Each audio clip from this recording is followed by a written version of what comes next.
Hello everyone, welcome to our channel. ఈరోజు మన ఛానల్లో దొండకాయ ఫ్రై మరియు పచ్చిపులుసుని ఎలా చేసుకోవాలో చూపిస్తున్నాను.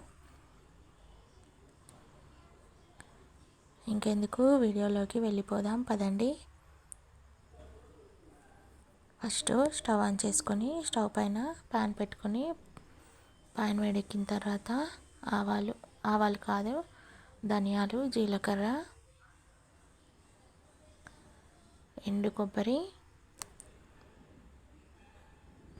నువ్వులు,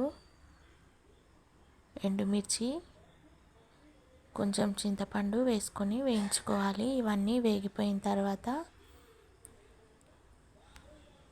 ఇలా జార్లోకి తీసుకొని మిక్సీ పట్టుకోవాలి. తర్వాత అదే ప్యాన్లో కొంచెం ఆయిల్ని వేసుకొని ఆవాలు, జీలకర్ర,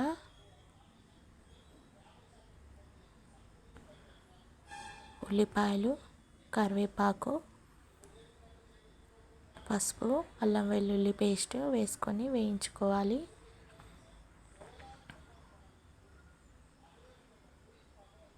ఇలా అన్నీ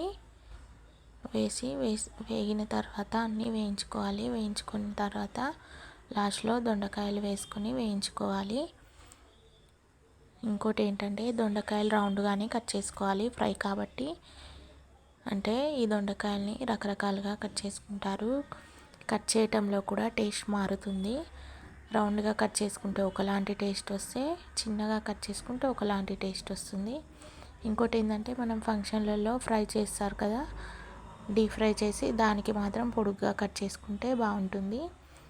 ఇలా కట్ చేయటంలో కూడా కర్రీ టేస్ట్ మారుతుంది. ఇప్పుడు అది ఫ్రై అయ్యేంత వరకు పచ్చిపులుసు కోసం ఇలా పులుసుని తీసుకుంటున్నాను. ఫస్ట్ నానబెట్టుకున్న చింతపండు పులుసు, దీంట్లో కొంచెం ఉప్పు,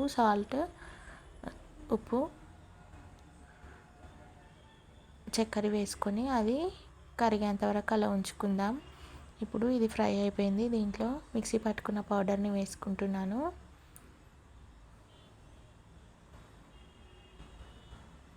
దీంట్లో ఈ పౌడర్ని కలుపుకొని లాస్ట్లో కొంచెం కొత్తిమీర వేసుకొని పక్కకు పెట్టుకుంటే దొండకాయ ఫ్రై రెడీ అయిపోయినట్టే. ఇప్పుడు పచ్చిపులుసు కోసం తాలింపు వేసుకుందాం. కొంచెం ఆయిల్ని వేసుకొని ఆవాలు, జీలకర్ర, ఒక పచ్చిమిర్చి, ఒక ఎండుమిర్చి,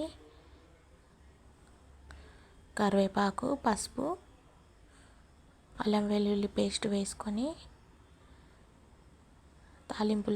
తాలింపుని పులుసులో వేసుకుంటే పచ్చిపులుసు రెడీ అయిపోయినట్టే. ఈ తాలింపు మాడకుండా చూసుకోవాలి, మాడిపోతే టేస్ట్ బాగుండదు. తర్వాత లాస్ట్లో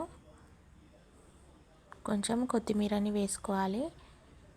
ఈ పచ్చిపులుసు అంటే చాలామందికి ఇష్టం ఉండదు, ఎందుకంటే ఇది పల్చగా ఉంటుంది అని ఇష్టం ఉండదు, నీళ్ళగా ఉంటుందని. కానీ ఇలా నేను చేసే విధానంగా చేసుకుంటే మాత్రం పచ్చిపులుసును వదలరు, చాలా టేస్టీగా ఉంటుంది.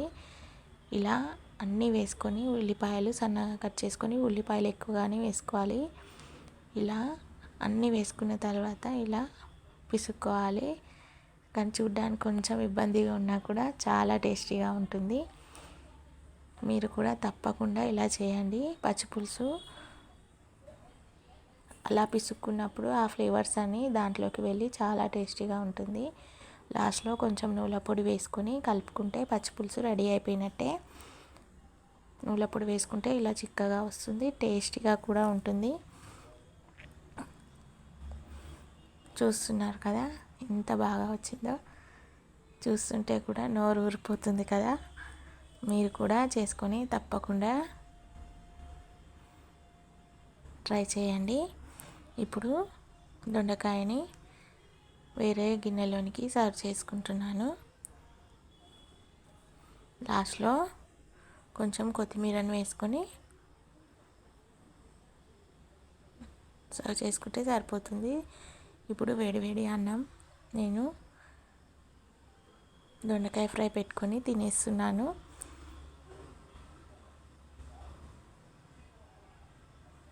నాకైతే దొండకాయ ఫ్రై చాలా ఇష్టం, చాలా టేస్టీగా కూడా ఉంటుంది.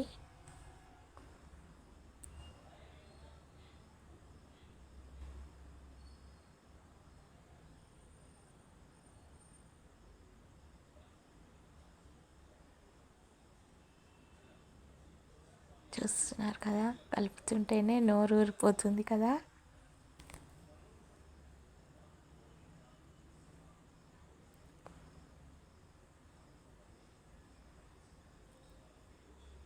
చాలా టేస్టీగా వచ్చింది. మీరు కూడా ఈ దొండకాయ ఫ్రైని తప్పకుండా ట్రై చేయండి, చాలా చాలా టేస్టీగా ఉంది.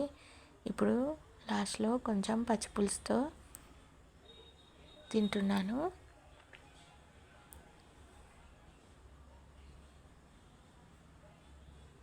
తర్వాత పైనుంచి కొంచెం నువ్వుల పొడి వేసుకుంటే చాలా టేస్టీగా ఉంటుంది.